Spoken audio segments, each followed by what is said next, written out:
Assalamu alaikum wa rahmatullahi wa barakatuh. I'm Asafur Rahman.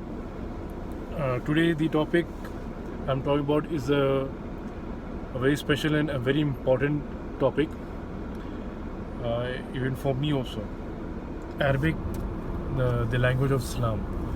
Now, when I say that the Arabic, the language of Islam, it doesn't mean that Islam itself only emphasizes talking about Arabic as a language.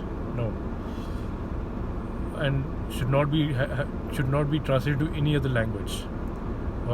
Let's say any other language, English and all that, whatever you say. But to be very honest, there have been so much translations happen for Quran, for Hadith, Islamic books, literature, anything what you say, and over the centuries itself, to any other language.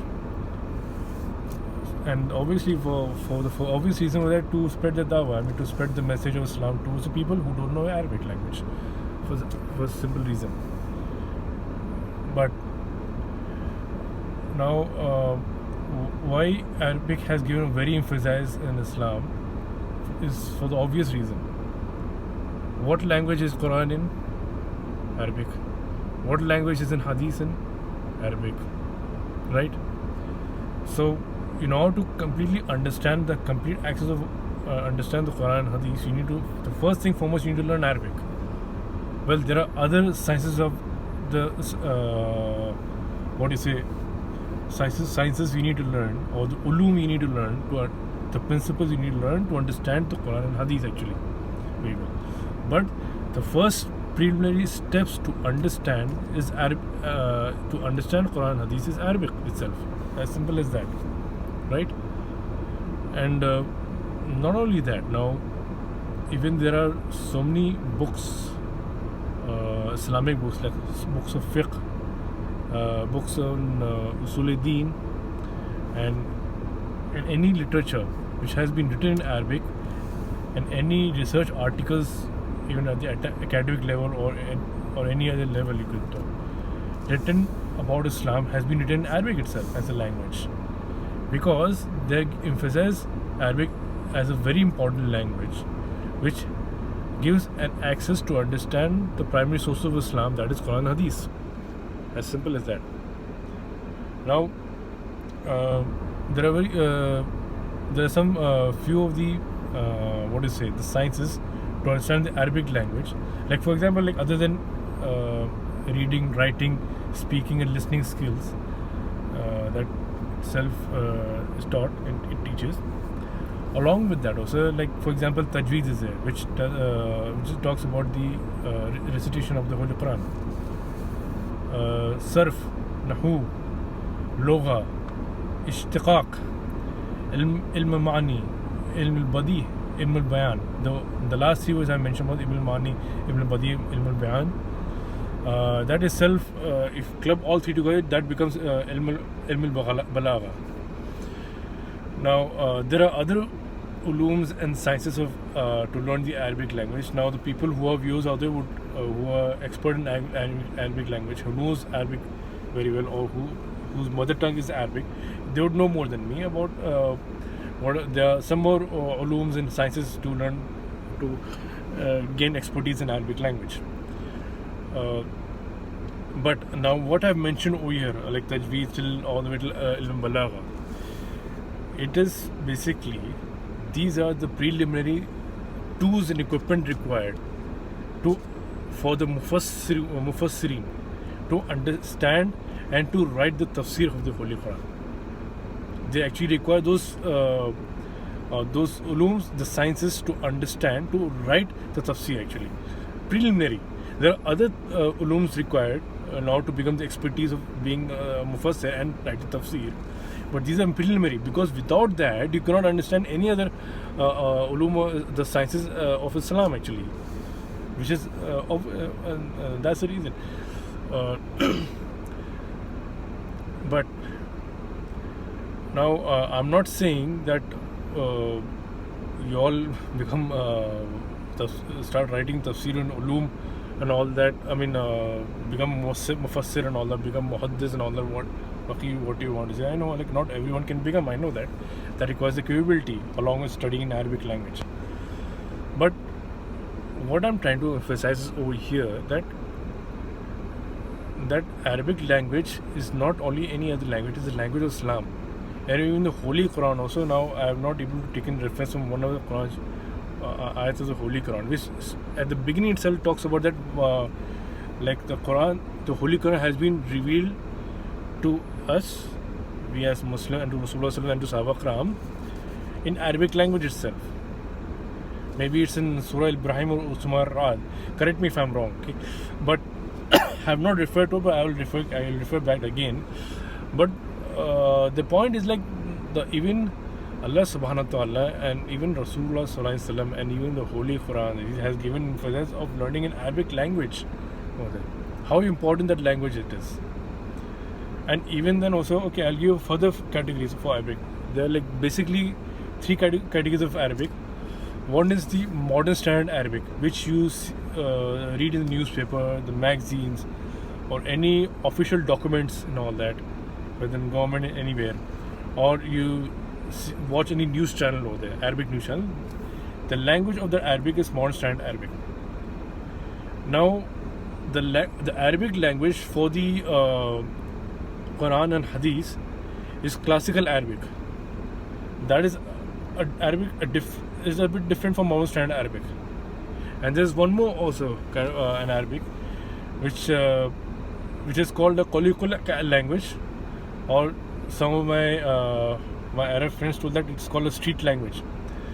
Basically, it's not kind of a written kind of it. It is like people speak to each other. Every different region has different dialects and all that. Now, for example, a person from Saudi will have a different dialect from the person who's speaking an Arabic language in Egypt also, and so on so forth as the distance between the lands increases. For example, some say 25 kilometers, some say 50 kilometers.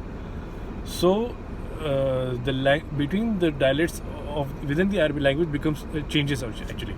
And not only that, even from one particular era to the next era, let's say from 50 years from now to the next, or 50 years before, or 100 years from here to now next, or to earlier 100 years before, the dialects were also different. So that also changes at times. So that is a colloquial aspect of it. So you can understand how vast the language, Arabic language itself. Amazing. So this is what I'm trying to say. To learn in Arabic language, try to take an effort. It's never too late to learn Arabic, even if you have reached an older age. You just try. Inshallah, Allah subhanahu wa ta'ala will help you, will guide you, and will give you a way path to make it easier for you and all. I'm also learning Arabic language. I'm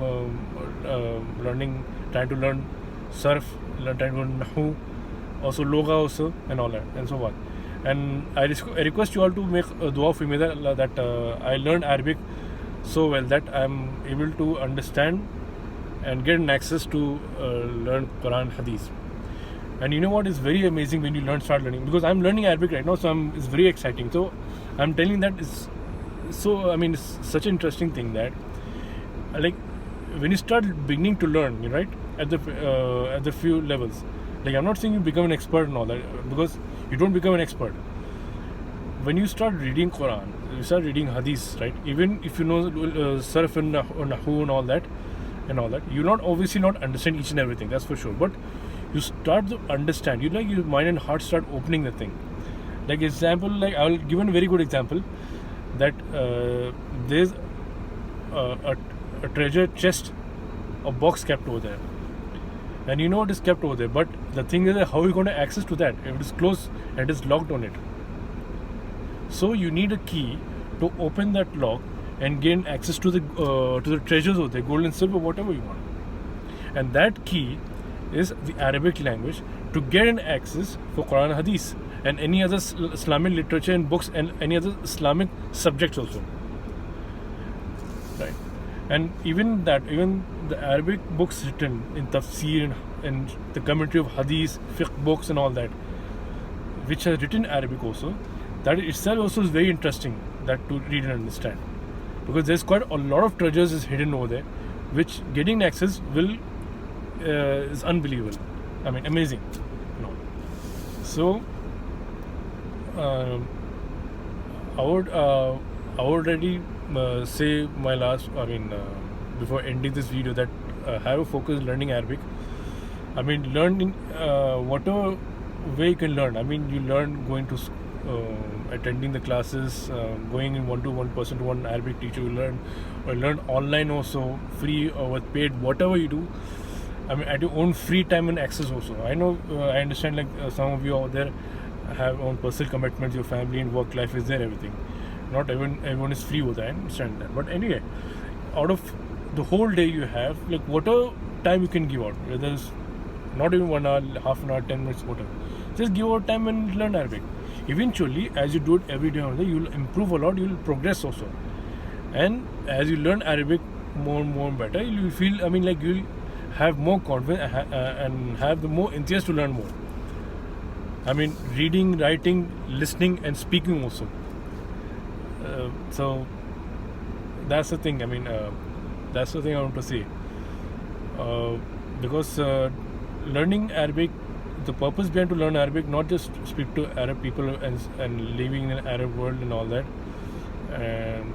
and to speak to them for easy access. Not only for that, you can do that. There's nothing wrong with it. You can do the same thing for other languages if you go to any other parts of the country in the world. But learning Arabic, having intention to learn the Deen, Islam and Quran and Hadith, that has a different set of purpose, has also more rewarding actually from Allah subhanahu wa ta'ala. So that's it for all. Please do like, share, subscribe to my videos and channel. And please remember me in your du'as. Any mistake I have said, Allah subhanahu wa ta'ala, please forgive me. Any comments you have, you can write down in comment below for any feedback. And remember me in your du'as. Take care. See you later next time. Assalamu alaikum wa rahmatullahi wa barakatuh.